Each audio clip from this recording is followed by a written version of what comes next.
Good morning everybody and most welcome to H682.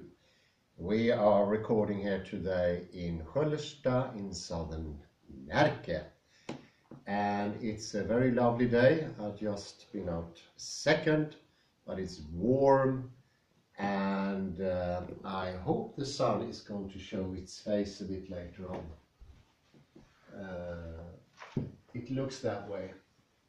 It's not going to rain anyway, not by the looks of it.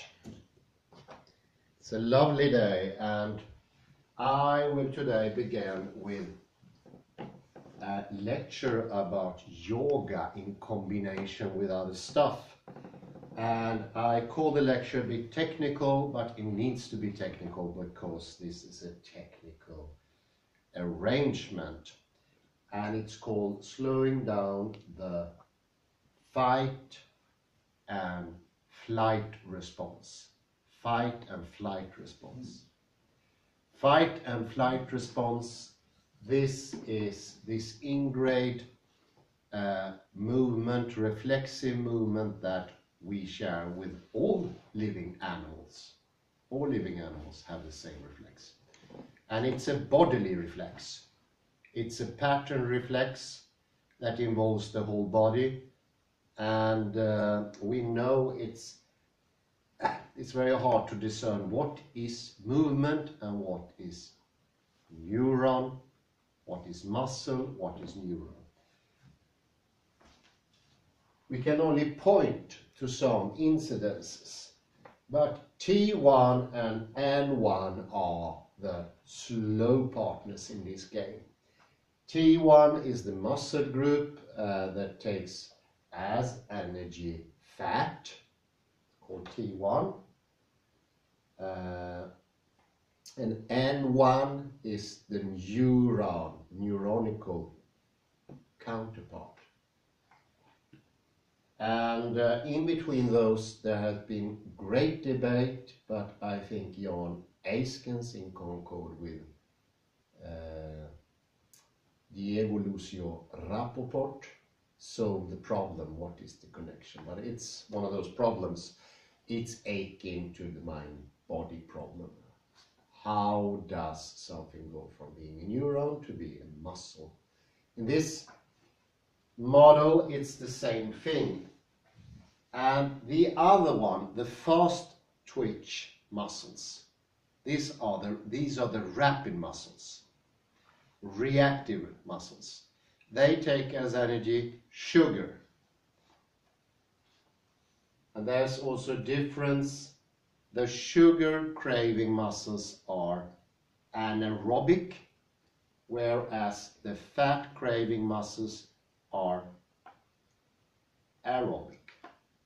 So it's a consequence of that. The fast twitch muscles are easier to activate. They don't need oxygen. So the body system to supply oxygen, it doesn't have to go to these muscles. What could be the reason for that? Well, in a flight or fight occasion, we need to do some very quick action. We need to fly or fight, and then we don't have time to supply the oxygen. We have hardly time to breathe. So this makes for much quicker muscles. And there's a close connection to the muscle group, neuron group, and our moving patterns. And the moving patterns associated with T2 and 2 is this. And you can see these in all animals. You can frighten a cat, which I did the other day. It will twist its head into the neck. And the neck will compress and the back will shorten. Actually, the back cannot shorten, but I will get back to that later.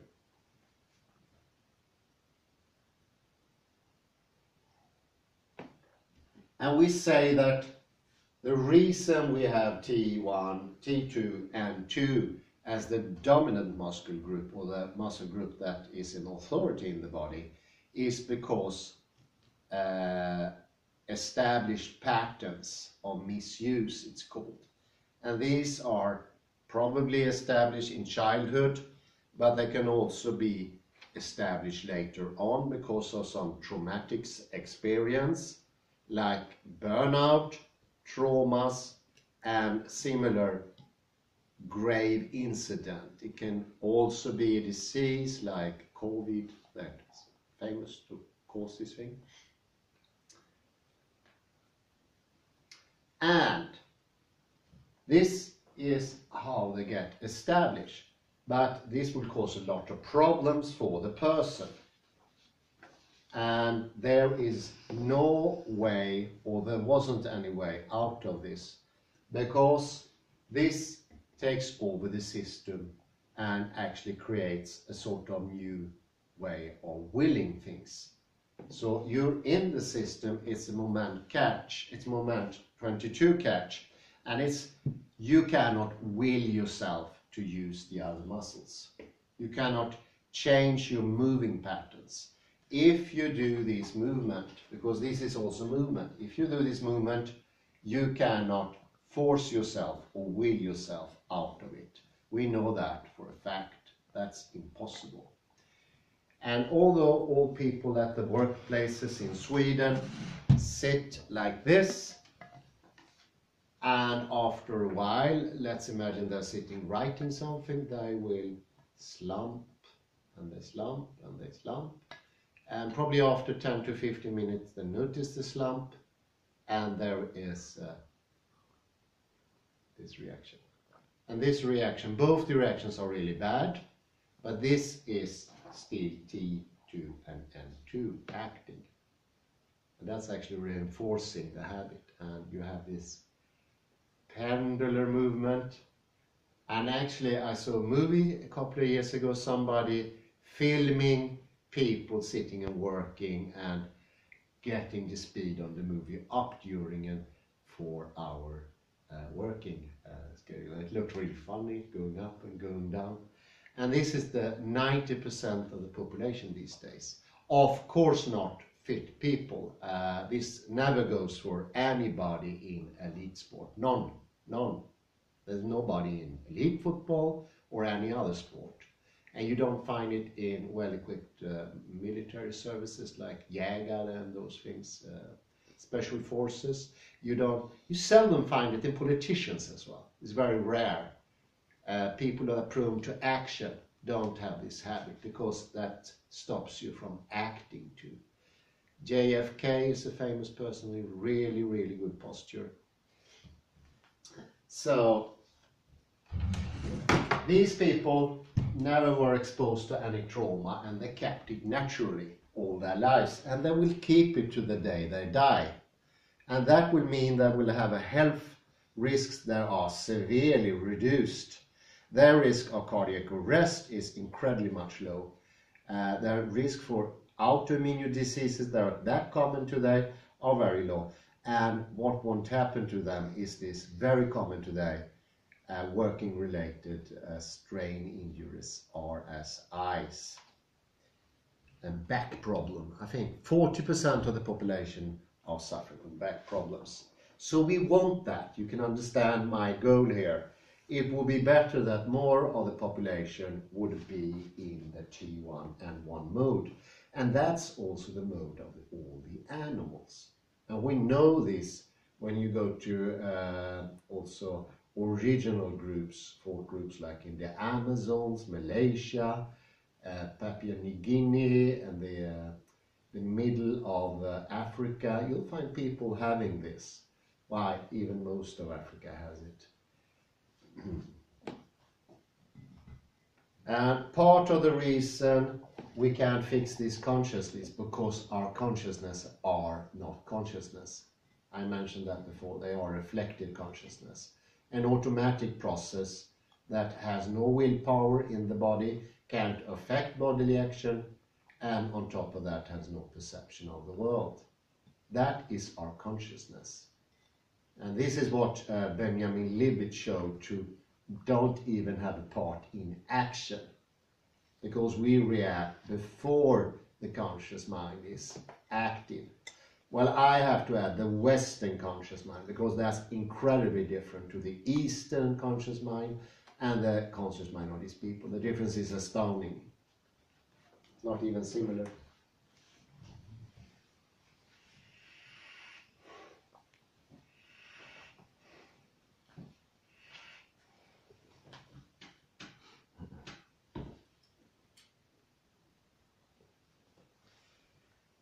The hardness to get rid of that, I have to illustrate with a story I told Kalle here the other day.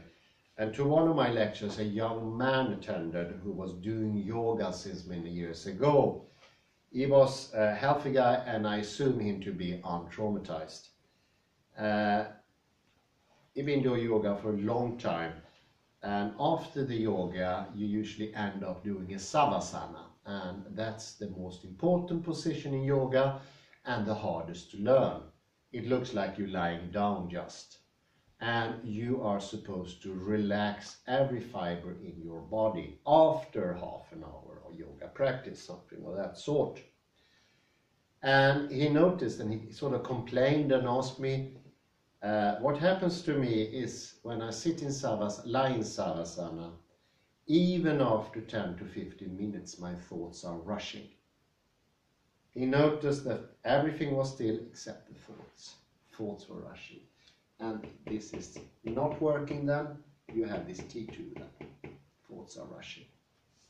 Rushing thoughts is detrimental to health.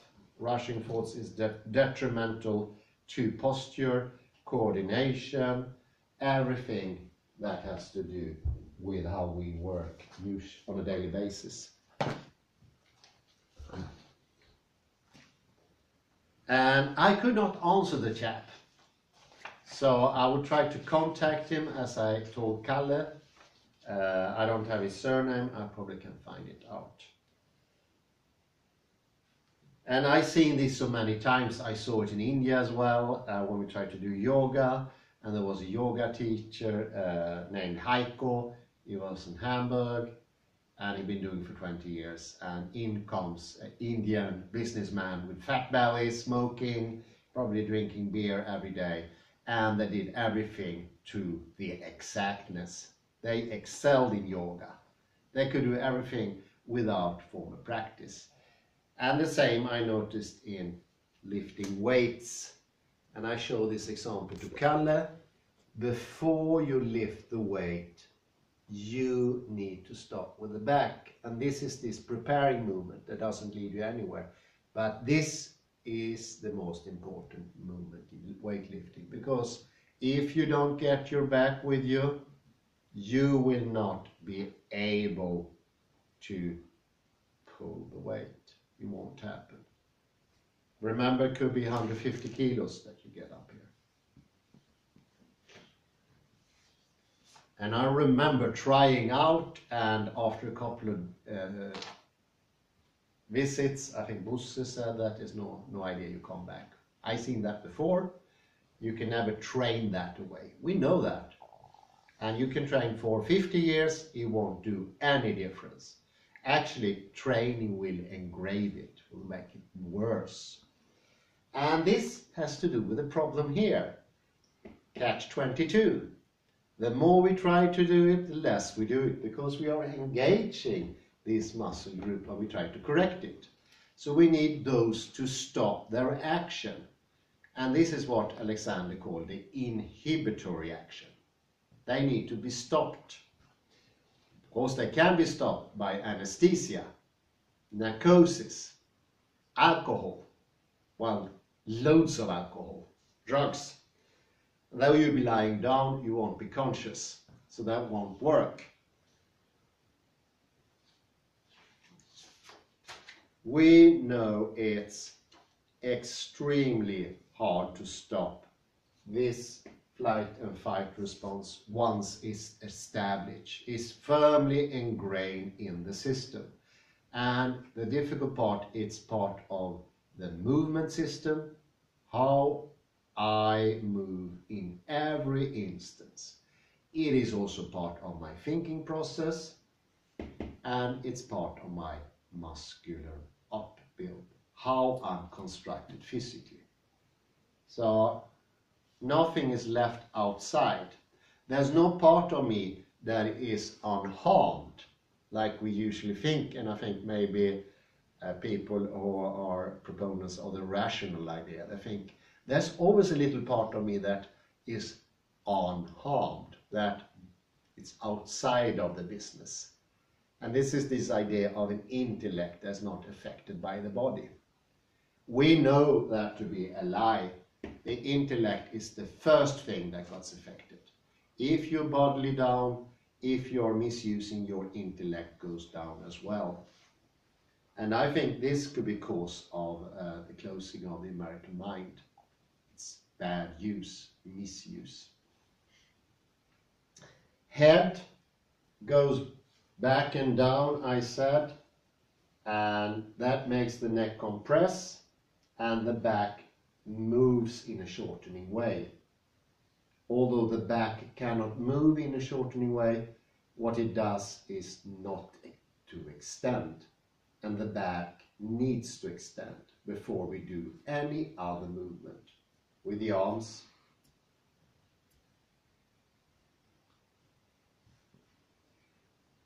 and this, the second aspect, it can actually be seen as a lack of skilled temporalization. We talked about that yesterday, and we had it before. What's the most important part of a joke? And then somebody shouts timing before the question is finished.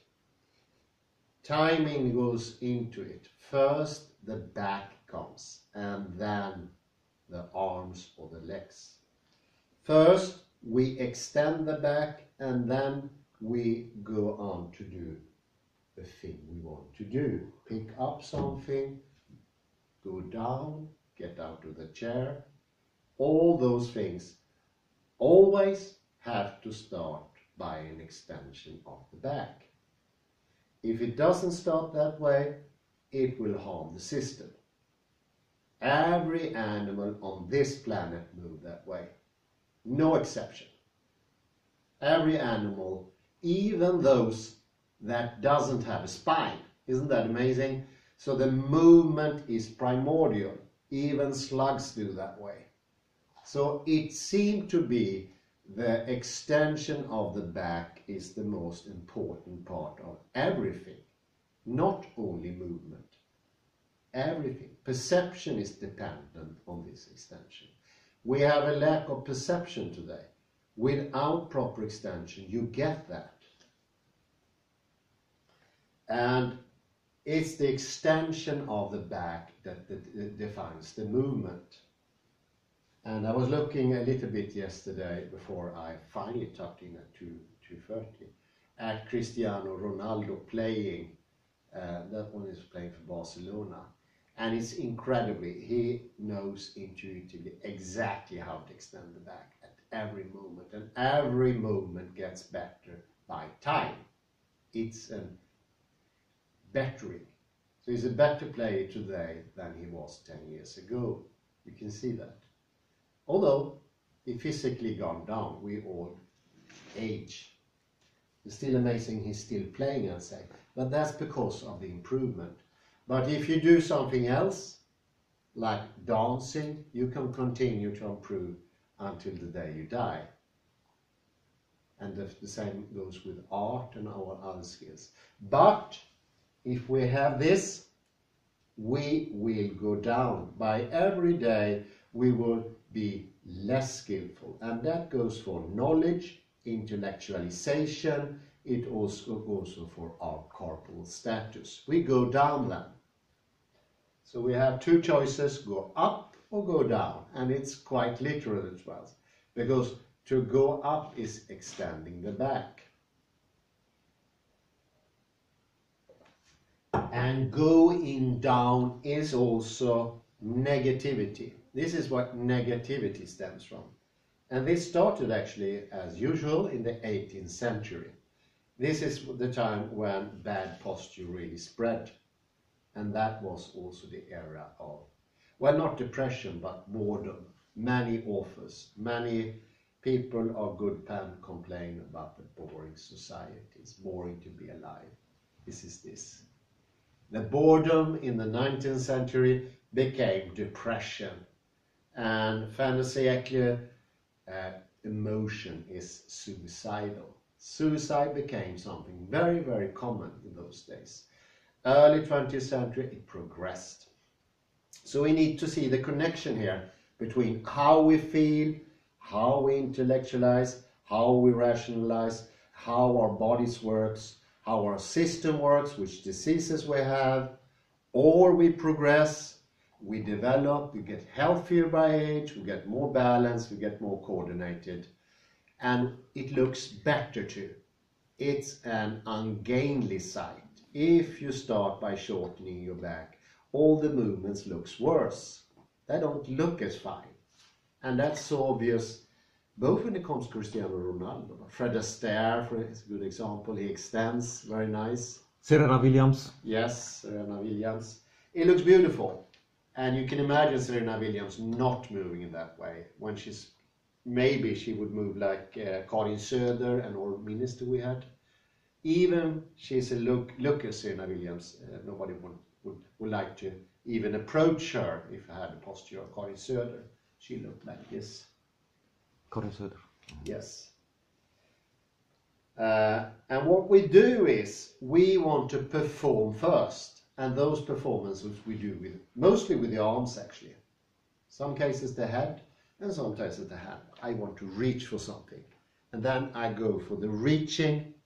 I don't extend my back first. I go for the reaching. I compress my back. So you can hear here, this is a point of temporalization. First extend the back and then you go for the turns. And actually the movement becomes 1.1 millisecond quicker, becomes quicker. But in the beginning, before you change the habit, it will take longer time. Of course, you can't be slow at the football field. It's an overall quality of movement that you get if we have the right order here. If it starts with T1 and 1. And that's also connection to the right hemisphere and the left hemisphere. And I'd say the connection is like this, between T1 and N1 and right hemisphere. And the other connection is between the left hemisphere and T2 and N2.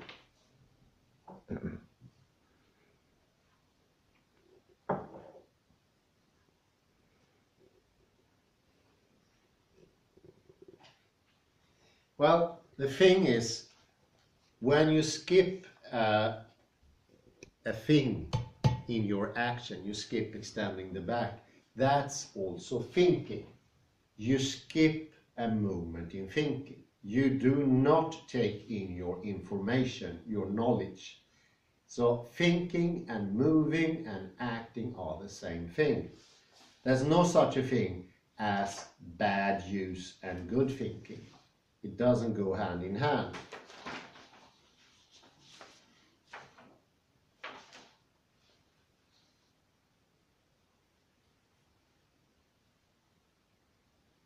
We take out our body out of the equation. We lose all the knowledge that is in the body, and that's somewhere in the vicinity of 98-97% of all knowledge we have. That's left out of the factor. The embodied reservoir of experience, learning, perception is in the body, and that's shot out literally with this movement. We actually narrow the information leading up to the head.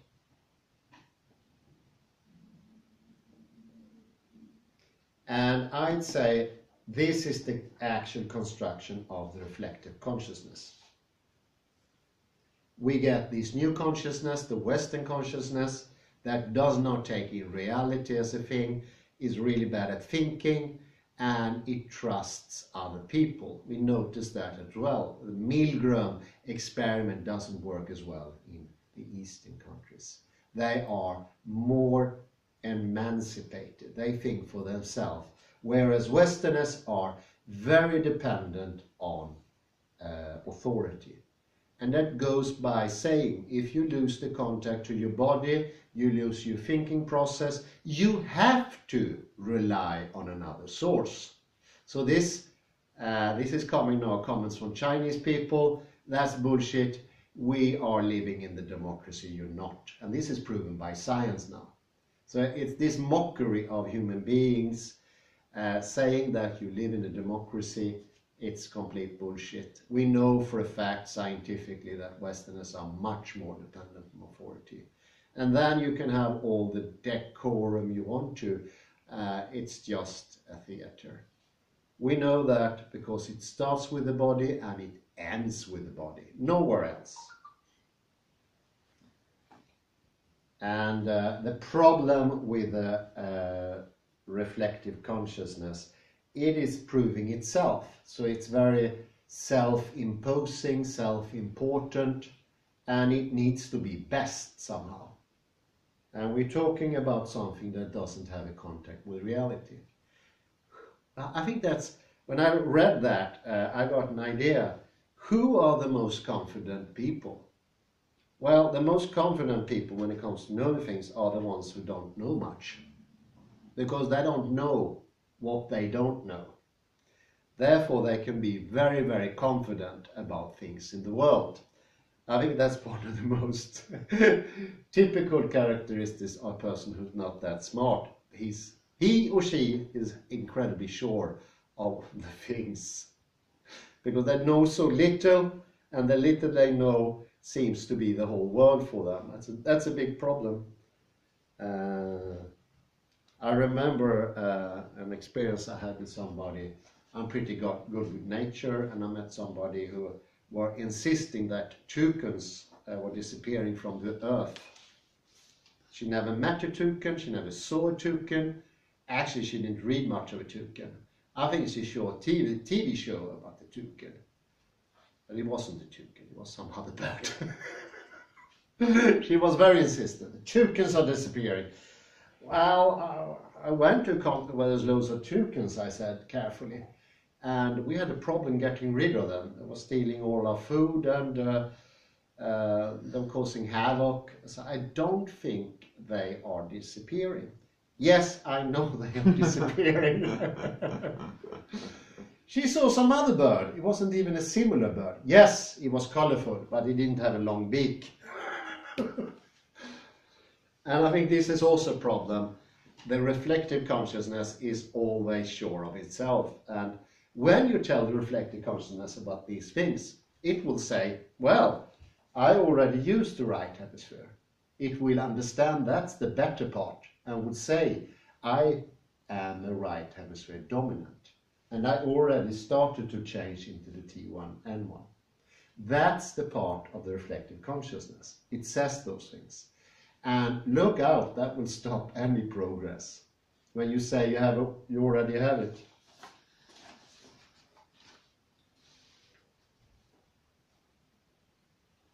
But it's all down to temporalization. And we need to stop time because we are clocking everything with our movements. This is the clocking procedure. And I realized the other day that if you slow down the movement, the clocking procedure will also go slower. Until it gets so slow, these are getting active. And I noticed that because there is a telltale sign when we get an activation.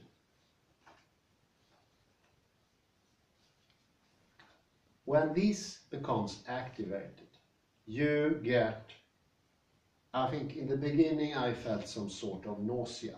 You get nauseated, you get, it's obehagligt in Swedish. Then you have a telltale sign, and that is boredom. It feels boring. It feels excruciating boring. And why is that? Well, these are the action thing in our system. For God's sake, I was mentioning flight and fight. That's action. Things are happening. It never gets bored. And that, I think, is one of the main reasons that we stick to this. Because we don't want boredom. And that is our innermost fear, being bored. When it slows down too much, it gets boring. And this boring, it's been something noted in experiments. This is when we go the other direction. We go from T2 to N2. It slows down. These are the slower muscles. These are also the slower thinking neurons. And the right hemisphere is also slightly slower. It's quicker in reaction, but its thinking process takes a little more time. And the reason is it has to process the whole body, whereas the left hemisphere only processes itself. It's a tiny, tiny bit. It's a fraction, actually. It's very, very big difference. This boredom, I felt that the last time. I felt it excruciating. It was like, as we say in Sweden, watching paint dry. And that's money in the bank. That means we are going over to the T1N1. That's a definite. It won't happen otherwise. And I think I found a way into changing this. This could be the way. You slow down movement until the processes get so slowed down this can't participate anymore, because they need a fast temporalization. Otherwise they won't work. Once this is firmly established, it takes like 6 months, you will actually react much quicker. And if you don't believe me, watch one of those best tennis players. I would actually mention Federer. Serena Williams. Again, Serena Williams, you could change your options. You choose Serena Williams once more. I would choose Roger Federer. He's so quick. You will never be able to play tennis if you are in T2 and 2 mood. You'll have to be in this mood. That's a good definite. We know because of the competitive order in competitions, everybody who has T2 and 2 will be selected out because they can't win. They're just too slow. So it's a slowing down process, but in the end, you get quick. And this is how would you say, paradoxical development. And isn't it weird, that's the last thing I have to mention, isn't it weird that this one gets bored when this one doesn't take in any information? I think it's a defense mechanism. That's been suggested. It's not true boredom, because all the fun parts are here. All of reality, all colors, all taste, all pleasures. And it's been noted, people who made the puzzle before, they've been very lucky because it's incredibly unusual. They say that this was death boredom to be in this, because it's the same thing all over again. The same thing all over again. And it's equivalent to some people you probably know. It's like you know exactly what they're going to say. They are the same record playing over and over again. And that's that condition to be in here. So I suggest that we round up this. Well, I'm going to round up the whole lecture. And we actually go ahead to do some yoga inspired by this and see for the effects. Will we get bored or not? Will there be a difference? Or also, do we perceive more of the world once we're finished? But I say thank you very much and have a pleasant afternoon it is now. Thank you.